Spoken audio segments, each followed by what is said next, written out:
Okay, hey, it's Mike from Vinylvana. I am now doing some long form videos for YouTube. I started off on TikTok a couple of months ago, and the best videos there seems to be sub 20 seconds, and I feel like now I can talk for a little bit longer than that. One of the main reasons I'm doing YouTube videos now is I'm struggling to find content on YouTube about things I want to look at and search for when buying vinyl. And that's mostly to do with not just the sound quality of the vinyl, but the overall package as well. Whether it's a gatefold or just a single sleeve, what the inserts are like and things like that. And I'm sure there's content out there that says this, but I've just not found it. I've not found it easily. And I think when you stumble upon things like this and you can't easily find things, maybe the best way to go about it is to do it yourself. So that's what I'm doing. I think probably the first thing we should do is look at some recent purchases I've made. And that might be a nice gateway into more content in the future as I get more ideas. So let's start with a recent one last week. This is apparently quite a rare single from The Smile. It popped up on my feed and I'd read quite a bit about it browsing the forums, hearing that this wasn't getting an immediate digital release and this was going straight to vinyl with like a super limited amount going out. As soon as it popped up, I thought, snag it, just in case. I do like The Smile. I think they're an interesting side project from Radiohead. And they seem to be, the stuff like this seems to sell out all the time. So it's The Smile. Don't get me started with the slip. Quite a basic sleeve, really. I've read that potentially this is AI art rather than the Stanley Donwood collaboration. So it's quite basic, really, but you know, not too bad. And then, like I say, it's a double single, I think it is. Side B is the slip with Don't Get Me Started on the other side. Interesting thing happened with this. This came out, I think I ordered it on the Friday, and I went to Amsterdam that weekend. And then I started to read, especially on Reddit, how it sold out everywhere immediately. And then whilst I was in Amsterdam, I had some free time, and I thought I'd go and have a look at some record shops. First one I walked into had a lot of new vinyl sections for used stuff, but I saw this on the shelf, and I spoke to the person behind the counter. I was like, "Hey, you still got a copy of The Smile?" And she was like, "Nobody knows who they are. We got sent one. It's not sold." And I was like, "Yeah, it's pretty rare that." Not thinking anything about it, went to meet my friend, told my friend that maybe you should go and buy that because it might be worth something. And he said to me, "No, you should go and buy it and give it away on your TikTok channel or your YouTube channel." And I was like, that is a great idea. 5 minutes later, I went back into the shop. It had gone off the shelf. I spoke to the lady behind the counter. I said, "Oh, it's sold." And she had it in her hands behind the counter. And she was like, "Oh yeah, my friend wants it, so I'm gonna give it to my friend." And I was like, she's absolutely gonna resell that on eBay. So I was a little bit gutted about that, but at least I've got one anyway. The next couple are presents from my wife on our 10th wedding anniversary. She knows, like, I've got this obsession now with vinyl, and she's also got my Discogs want list. So she's ventured into the city centre to a used record shop and found Obscured by Clouds, a UK first, and also Medal, Pink Floyd, a UK first, which is mind-blowing, really. These have been on my want list and I never really thought about ever getting UK firsts, but she's gone out and found them, and I not only found them, I think found them for a decent price as well. And the quality is these are in superb condition. Like, try and get focus on that. It's yeah, but it's a nice textured sleeve, the rounded corners. This insert as well. Like the condition of the sleeve is, the previous owner, whoever's had this, has looked after these so well, and the condition of the vinyl as well is bang on. It plays beautifully. I've done whoever's, like I say, whoever's had these in the past has really looked after them. And then the same with this. This is, both of these are A1B1, which just point to really early pressings. And again, this is in such great condition. Like the texture, you can't quite pick it up on there, but the texture on this is, it's not quite cardboard. It's like, I don't know how to describe it, but it is pretty good.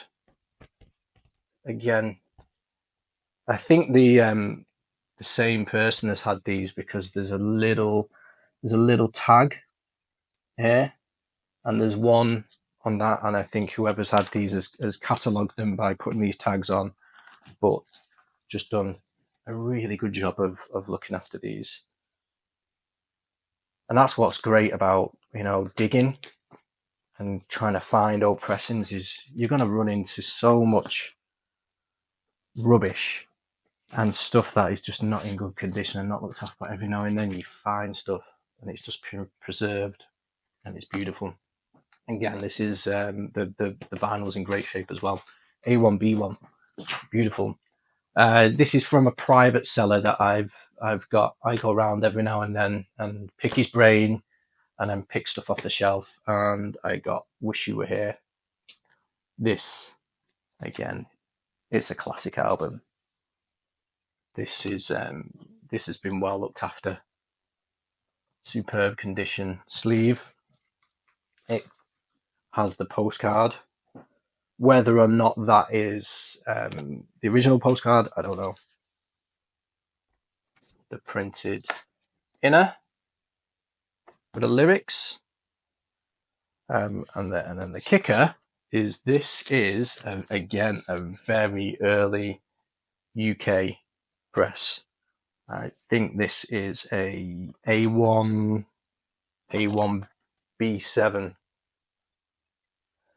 so pretty early.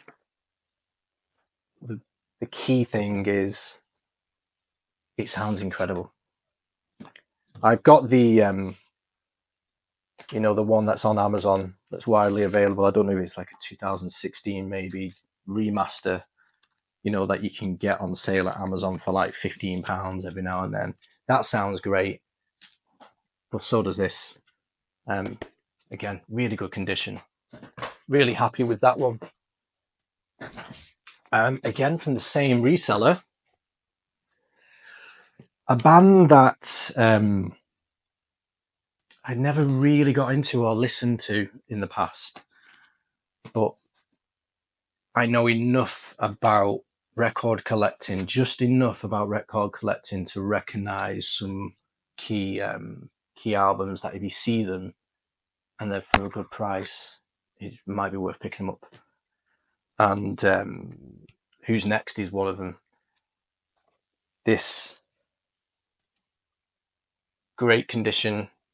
I mean, well, when I say great condition, there's a little bit of wear here and there on the sleeve. But this, when did this come out? 1971. So the matrices on this point to a very first UK issue. But this sleeve, this inner sleeve, I'm not too sure. It's got 1970 there, which 470, which I think points to when this was manufactured, but this album came out apparently in 1971, so I'm not too sure.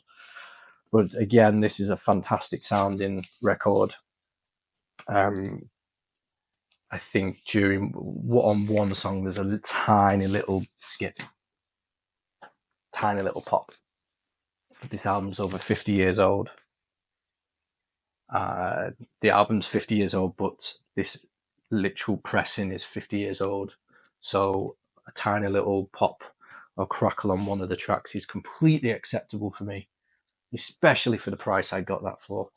And overall, a beautiful record. Another one from The Who. Again, it's an album that I've not listened to in the past, but I know enough that if I see it, pick it up. I didn't know enough about this, the colour of the stamp and what it should be, but I saw this, and when the guy showed me everything inside, I'm going to try and hold this up. It has got all of the inserts, all 12.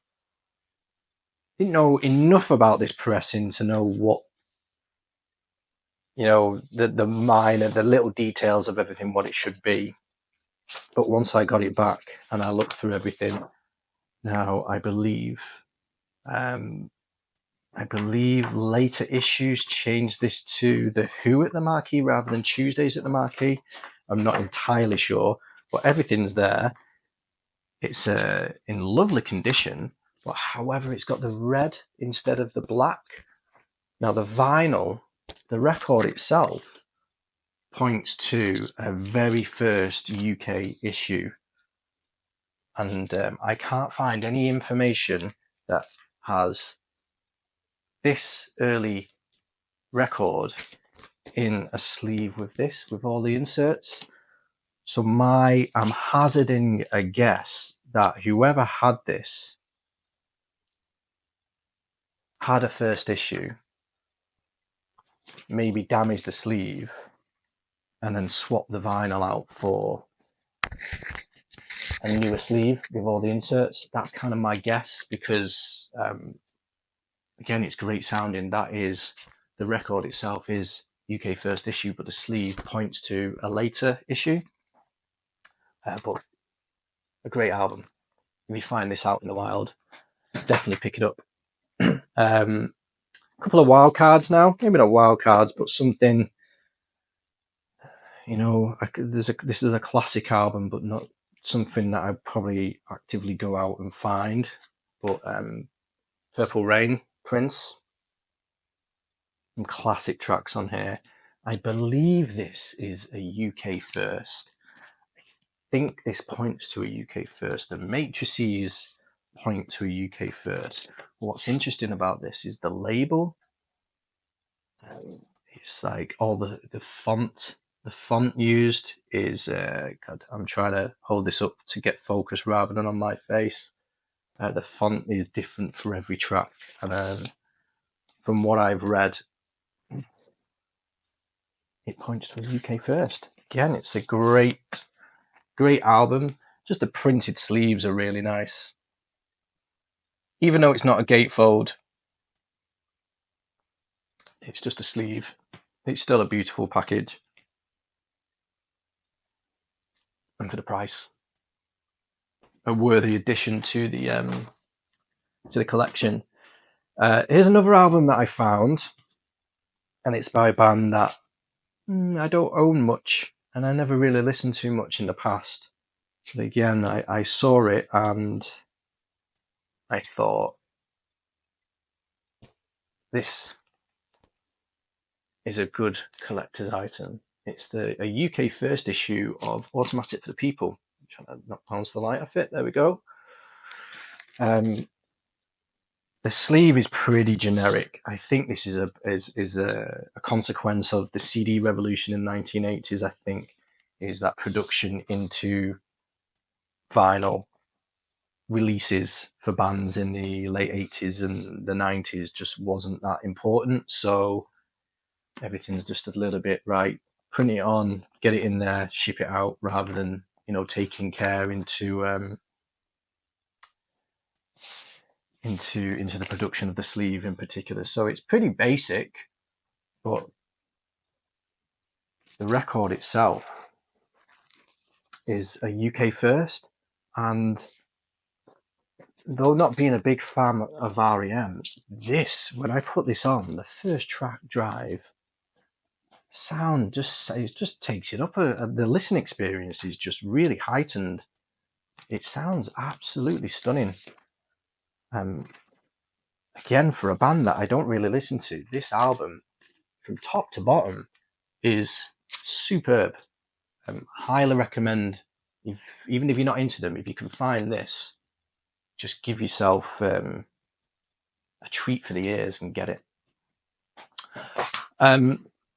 That's my recent pickups. I've got a couple more here, but first I'm going to talk about why I'm doing what I'm doing and what the goal is.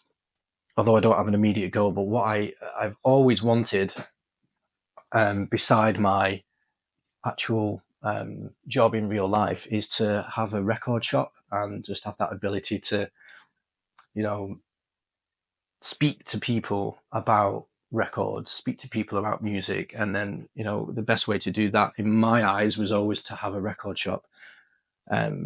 Although I'm not too sure about doing that anymore because the market for that just seems so saturated, I have started an online record shop.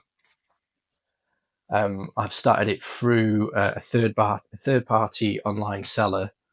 And then I've kind of linked everything into my link tree, which is a link that you can put in your bio of all your social media accounts.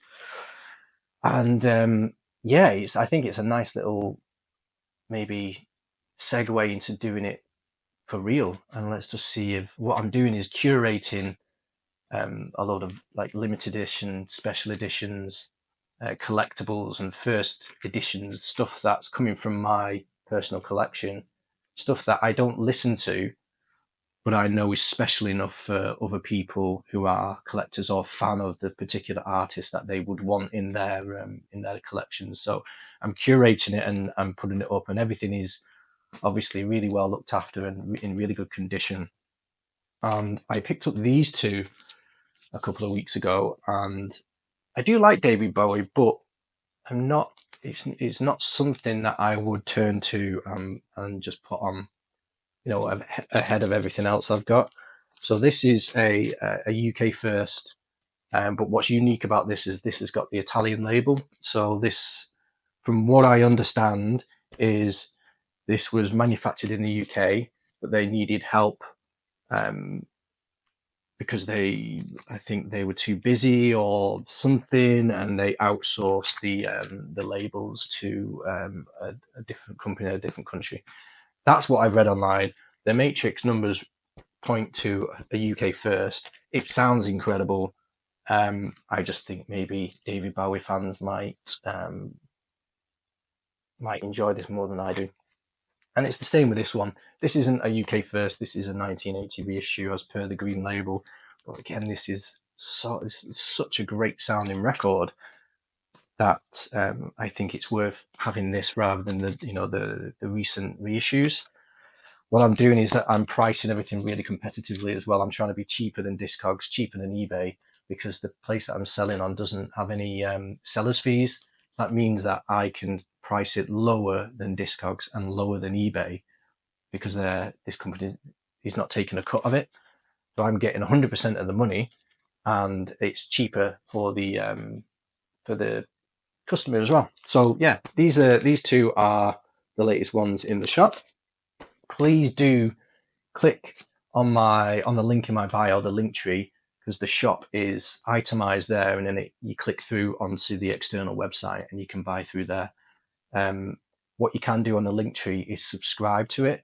You got to push the little bell icon, put your email address in, and then every time I add a new record to the inventory, you will get a notification saying that it's been added. because it's only me, I've only got one copy of each. So obviously it's very limited, one per customer. So if you get the notifications, you get a better chance of actually buying the code. Please do subscribe, follow me on TikTok as well. Any likes, shares just go a long way, because I'm very new to this, and yeah, I'm excited to see where this could go. Okay, thanks.